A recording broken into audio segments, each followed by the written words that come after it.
In this video, I'm going to show you two of my games from a recent Open Rapid tournament. One against an FIDE Master rated over 2300 and one against an International Master rated over 2400. Now you must be thinking, okay, what's so special about winning against an FM or an IM? Well, hear me out. The way the first game was played was all about sacrificing pieces left and right just to hunt down the opponent's king. And in the second game, preparation was everything. I'll show you how good opening prep can tilt the game even against higher rated players. By the end of this video, you will learn two powerful lessons. Why piece activity can often be more valuable than material, and how good opening preparation can give you a massive edge right from the start. So let's begin. Okay, so I'm starting the game which I played against the FIDE Master having the rating of 2312. I'm playing with the black pieces. He opened the game with 1 e4. As you know, I play the French. He played d4, d5, and he went for the move knight to c3. Now the main move is to play the move bishop to b4, which is also known as the Winawer variation. But I played the move knight to f6, also known as the classical French. He pushed the pawn to e5, attacking my knight on f6. I dropped it back, and now he played the move knight c to e2. Now this is a typical idea in the French classical variation.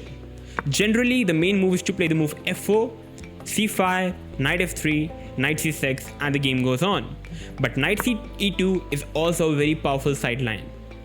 I played the move c5, c3, knight goes to c6, and now f4. So basically, white is having a huge amount of space in the center. And thanks to the knight on e2, white is able to put the pawn on c3. So whenever I capture the pawn on d4, white can simply recapture it back with the pawn. I played the move queen to b6. He developed the knight to f3. I developed my bishop to e7, and now he played the move a3. Now after a3, his idea is pretty clear. If I castle up, he wants to play the move b4. This is the main idea behind the move a3. Because if I capture up now, he can simply capture it back, and now this is a fine position for both the sides. White king is still in the center.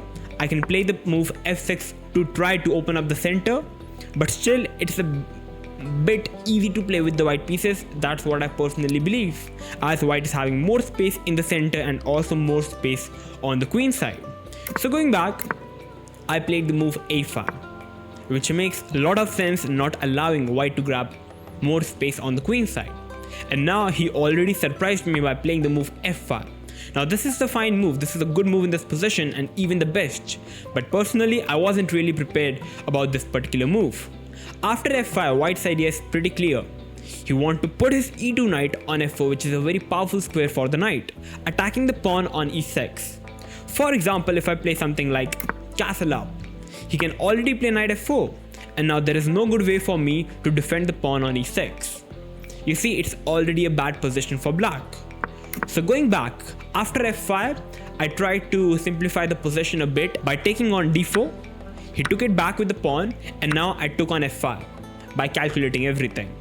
After e cross f5, the position is absolutely fine and it's even. He played the move knight c3. I was expecting knight f4, but knight c3 also does the same thing, as he wants to capture the pawn on d5.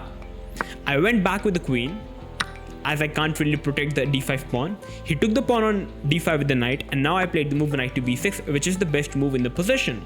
So after knight b6, I was expecting him to take the bishop on e7, so that once I recapture it back with the knight. First of all, white is having more space in the center, that's true. Material wise, the position is even, but my idea behind this particular trade here is getting this particular position here is I'm having the complete control of the d5 square, which makes the d4 square very weak, d4 pawn very weak. I want to castle up. I want to put my bishop on e6, maybe just get one rook to d8 and try to put pressure on the pawn on d4. Maybe just put one knight on d5, and I'm pretty happy to play with the black pieces. So instead of capturing on e7, he decides to take on b6 with the knight. I took it back with the queen, and now he played the most natural move in the position, which is d5. Pushing up the pawn, attacking the knight. And now, if I try to move the knight is first of all not really having many space available. If knight d8, d6 traps the bishop, Though I'm having f8 square, but it's already totally losing for black. If I go back with knight b8 or knight a7, he can at least still push the pawn to d6, bishop d8, and definitely none of the player would love to play with the black pieces. White is having two very strong pawns on d6, e5, and white is totally better. So at the place of going back with the knight, I played a very commendable move in the position, bishop to c5, sacrificing a piece. Because now after bishop to c5, my idea here is I want to jump in with my knight to d4, as there is no d6 to trap the bishop. So after bishop c5, he took the risky option of capturing the knight. I gave a check on f2 with my bishop, it's a check, and now the king is having two squares on e2 or d2. He played the move king e2. I believe after king d2, he thought that I can simply move the bishop, and I can get the rook, attack the king and the queen, and it's already a bit scary. He can't even play king c2 as it just loses the queen. So it's definitely a bit scary. He decides to play king e2, which kind of blocks his own light square bishop, and I simply took the pawn on c6 with the b pawn. My idea is to play the move bishop a6, and somehow it's very near to get a checkmate. He played the move queen c2. Now he's expecting me to play the move bishop a6 check so that he can play king d1, and after rook d8 check he can simply play bishop d2, and now white is simply winning because white king can simply escape on the queen side and white is absolutely fine. So instead of bishop a6 check, I decided to play the move bishop to e6, because after king d1 now I'm having bishop to b3, which simply traps the queen.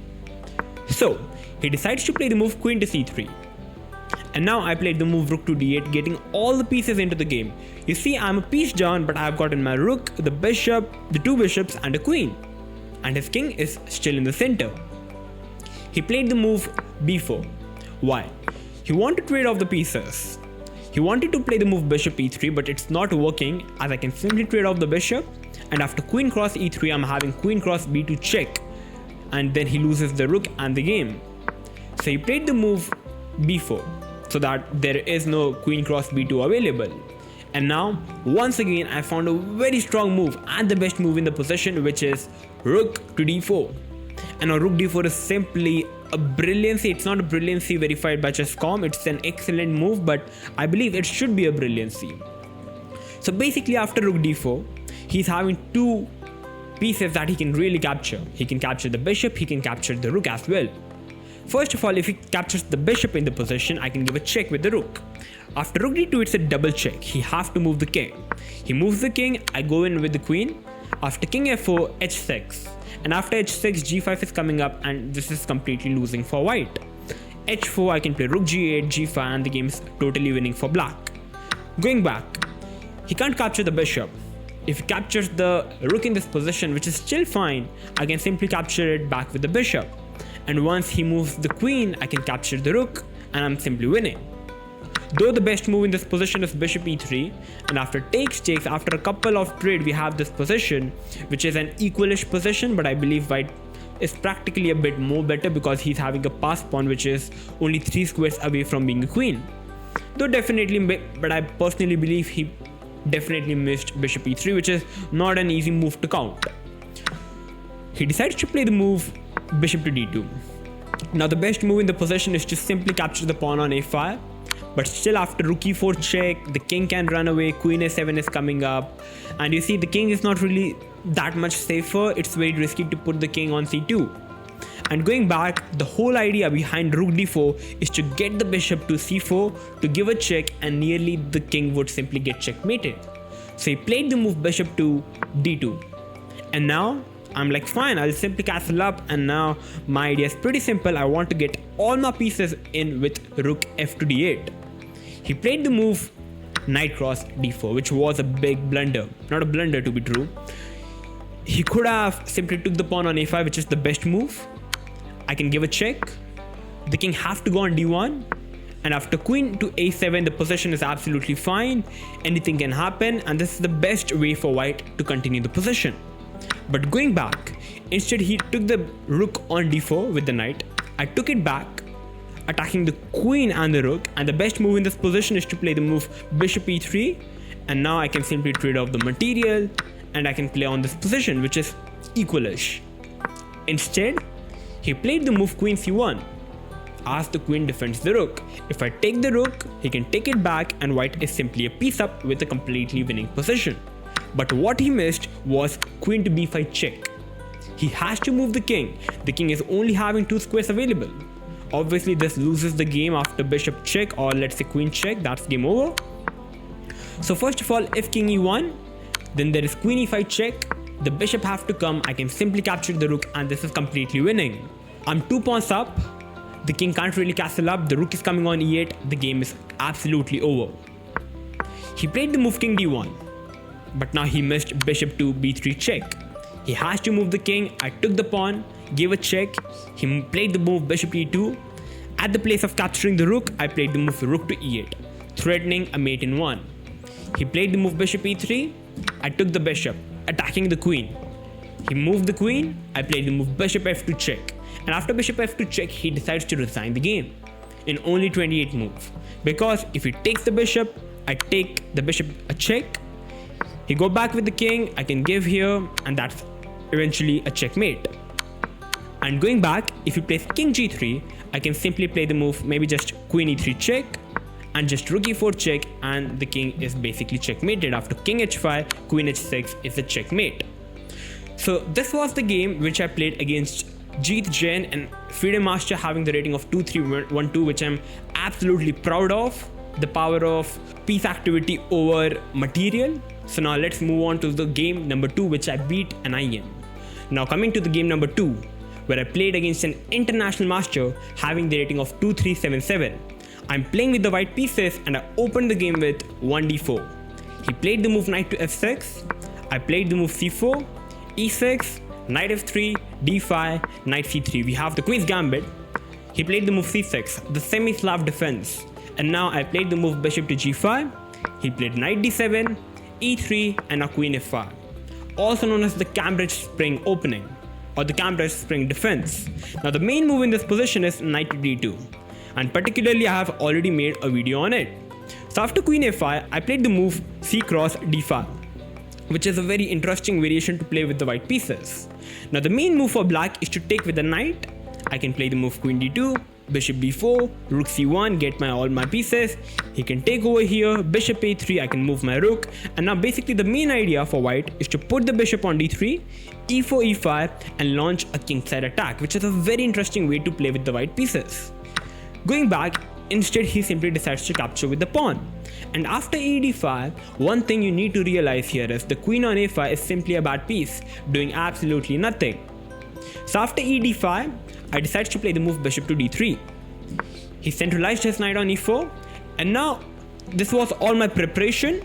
In the preparation, the main move is to castle up, but I simply forgot my preparation and I played a bad move, which is queen c2.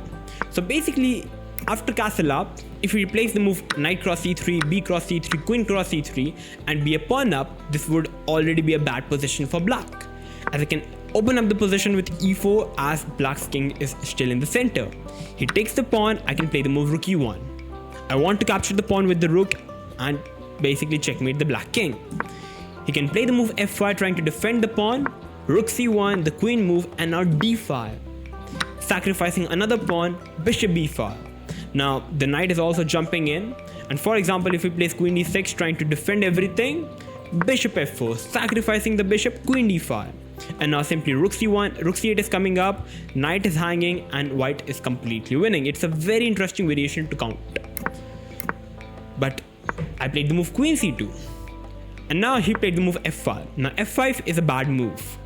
Now in this position after castle, if he plays the move f5, now taking is the best option, as after f cross I'm having knight h4 and I'm having queen h5 available, which is a very deadly idea.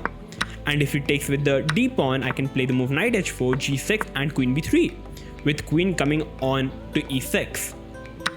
But instead, I played the move queen to c2. And after f5, now first of all, if he takes the bishop on g5, I can take it back with the knight. h6, the knight can come back, and I'm having a pretty fine position. The queen on a5 is a bit misplaced. I can castle up, I can open up the position in the center with e4. I'm overall pretty happy. Going back, he played the move f5. Now f5 at the first glance for beginners and to even club players looks pretty good move. Basically centralizing the knight on e4, but it's actually a bad move. Now in this position I took the knight on e4, which is the bad move, but as I said, it was all my preparation. I was thinking, was castle the best move or queen c2? And as you have seen, in the castle the best move was to capture the knight in this position. He took it back with the f pawn, and now I played the move knight h4. But the only difference here is the queen is already on d1 and the white king has already been castled up. He played the move king f7. Now king f7 is a big mistake. Basically after knight h4, if he tries to attack my bishop, as I go back he can play the move g5 and I lose a piece. But I can play the move knight g6 attacking the rook. Once the rook moves, I can pull back the bishop and I'm pretty happy white is already better. That's why he played the move king f7. h6, bishop f4, g5 now traps the piece. But I played the move queen e2. Now f3 would also have been a winning, castle up, take the pawn and the king is in a check. But I played the move queen e2. And now he can't play h6 because after queen h5 check, knight g6, it's completely winning for white. So he played the move g6, but now f3, trying to open up the king side, checkmating the black king. He played the move h6 attacking the bishop. I fall back with the bishop, and now he played the move knight to f6. Now he can't play g5 attacking the bishop and the knight, that would be a terrible blunder. I can castle up, it doesn't matter whichever piece he captures up, I can capture the pawn, just open up the rook file, give a check, and I can simply capture the queen, and that's absolutely winning for white. Going back, he played the move knight f6. I castled up, he took the pawn, I took the pawn with the queen. You see, there is a very big threat and white is already totally winning. He played bishop e7, bishop e5, queen d8, and now e4 would have been completely winning. He can't take, he loses a piece. And if he just tries to get in with rook f8, trying to move the king, I can simply take the pawn. He take it back, just knight d5. As if he takes it back, I can simply take it. The knight cannot capture the queen as the knight is pinned. So he have to move the king, but simply queen e4. Attacking g6 pawn, he have to play bishop f5. Takes, everything is completely gone. The knight is pinned, the knight cannot capture the queen. I can play the move rook f1 and black is over, that's it. White's completely winning. Instead I played rook f2. I wanted to get all my pieces into the game. He played rook f8, queen g3, attacking the pawn on g6, and now he played g5. Now already I have lost big of my advantage. He played king g6, rook f1, queen d7. He wanted to take the rook. I played queen h3. Now he played the move knight g4. At the first glance it looks like a very strong move, and it is. Now if he would have played g4 attacking the queen, I'm having queen h4. I want to capture the knight and capture the pawn. If he goes for capturing two rooks for the queen, I can capture the pawn on h6. The king is very weak and this is winning for white. Going back, he played the move knight g4. Basically, I cannot capture the knight because after rook f5, in the end of the day, black would be simply an exchange up. Going back, I played the move e4, which is the only good move and the best move to keep the advantage for white. Because now my idea is to simply capture the knight as the rook is already defended. He took the pawn, I took the knight. He took the rook and a queen cross e4, and now the only difference here is the rook is pinned. I want to play g4 and capture the rook. He played h5 in order to stop g4 and now knight to e2, which is actually not a great move. The plan is right, but the move is wrong. Basically, I wanted to play the move knight to g3 and capture the rook. But the main thing here is, if somehow this knight is able to control the d5 and the f5 square both, that would be totally winning, which is knight d1, knight e3, which is completely winning for white. Because basically after rook f8, sorry about that, I can play knight e3, and now the d5 square is covered up. I can play, after g4, I can play bishop g7. So basically here is, there is no queen d5 as the knight is already covering the square. And now going back in the game, I played knight e2, he played rook f8, knight g3, g4, and now bishop to g7.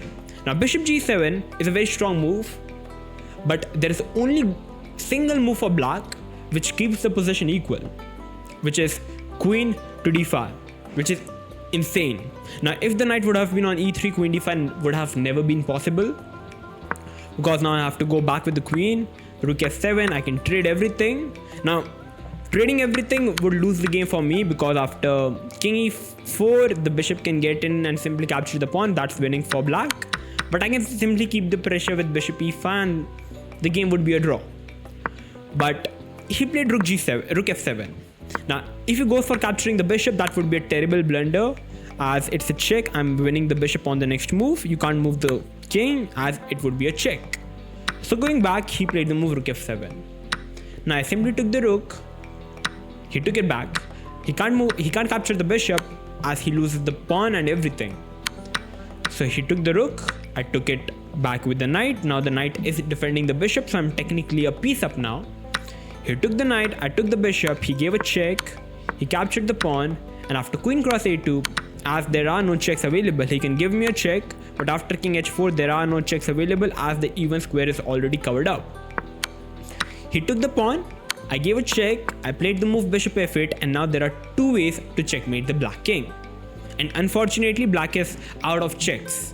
So after bishop f8, he decides to resign the game, as there are no checks. He can give me a final check, but after king h4 there are no checks available, and that's completely winning for me.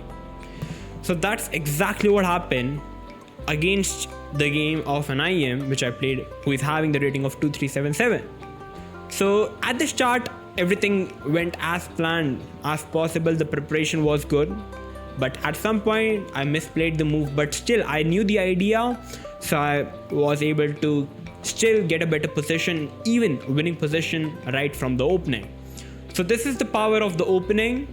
And in the first game, I'm definitely sure that you guys must have loved the first game, or who knows, maybe the second game. Make sure to tell me in the comments below which game you personally liked more, and who knows, maybe Gotham Chess should also cover the game which I played against the FIDE Master, because personally I simply enjoyed playing the game against the FIDE Master which I won, and I'm pretty happy about it. So thank you for watching. I hope that you guys have loved the analysis. If you did, make sure to like, share and smash that subscribe button.